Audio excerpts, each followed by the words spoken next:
Today was a pivotal day in the global fight for survival between the PGA Tour and the Saudi-backed startup LIV Golf. The latter teeing off in London today for their first ever event, while the PGA immediately moved to suspend Phil Mickelson and all 17 players who were playing with LIV Golf. Dan Rapaport is a writer for Golf Digest, and he joins us now.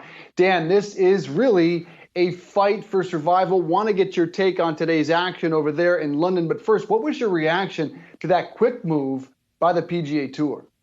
Yeah, no surprise. I think we knew this was coming. They had said for a while that if you played in this, you can't do both. You can't play in LIV golf events and play on the PGA Tour. And they were always waiting for guys to actually put a tee in the ground, to actually play in the event before levying any discipline or suspensions. I think that guys would back out at the last second, but that didn't happen. So about 30 minutes after the first tee shot was struck over at Centurion Golf Club today, the PGA Tour did what they kind of hinted they would do and suspend these guys. And this is getting ugly. We're in the midst of a once in a generation, at least, fight between the established entity, the leader in the space, and an upstart that has deeper pockets. So it's going to be really fascinating to see how this plays out. And Dan, Rochelle here. We did see that LIV responded on Twitter calling the PGA's actions vindictive. But what can the PGA actually do when you do have this much of a budget being thrown at some of these golfers? What can the PGA actually do to bolster its own position?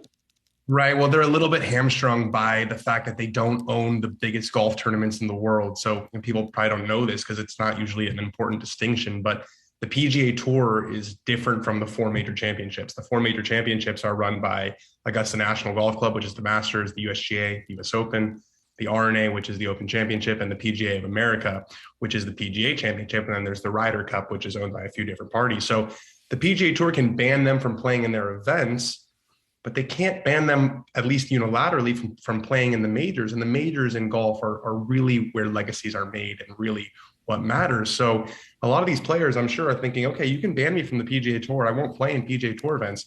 But if I can still play in the majors and I can play in the LIV events and I can make more money playing in fewer events, it's an easy decision for those guys if that's all they're judging it on is purely money.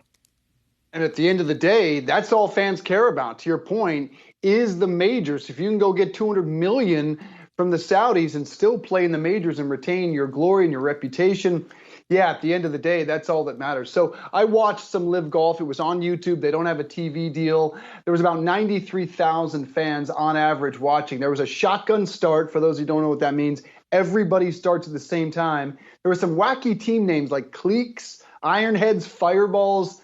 For the most part, it seemed like any other golf product. What did you think of the product? And can these two actually coexist?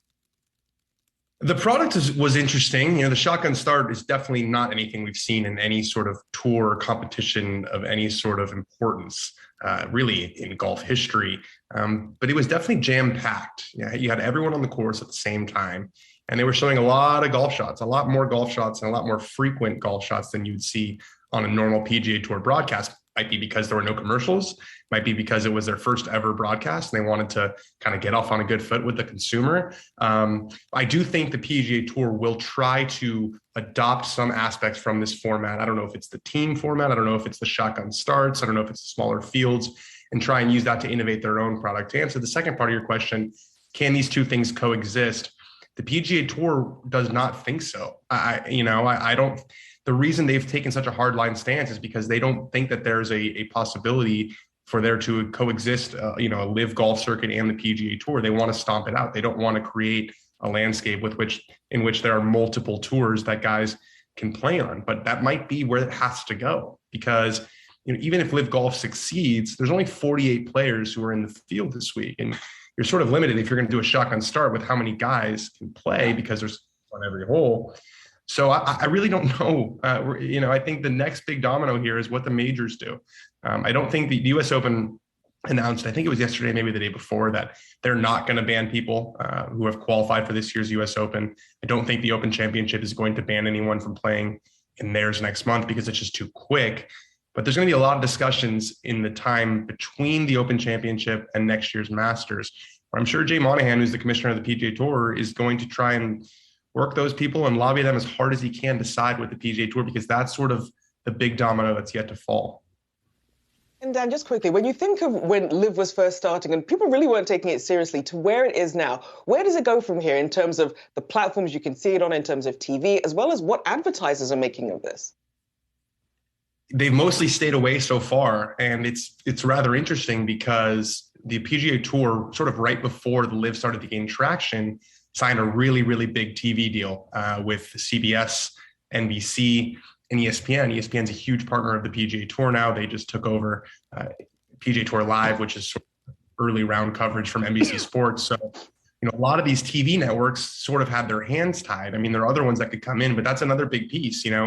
Right now, LIV is hemorrhaging money. For sure, they're hemorrhaging money. I mean, they had to pay $200 million to get Phil Mickelson. They had to pay over $100 million to get Dustin Johnson and Bryson DeChambeau. And I watched a little bit of the action today. There weren't that many fans there. There's no TV deal. So they're losing a lot of money right now. Not that they can't afford to do that because they are the Saudi Arabian wealth fund. It's almost a bottomless pit of oil money, but they won't begin to even come close to balancing a balance sheet or budget or being profitable unless they get a TV deal. So a TV deal would legitimize them. But again, there's a lot of complicated here. It's a lot of complicated issues and parties that have existing allegiances. And it's really one big mess, to be honest with you.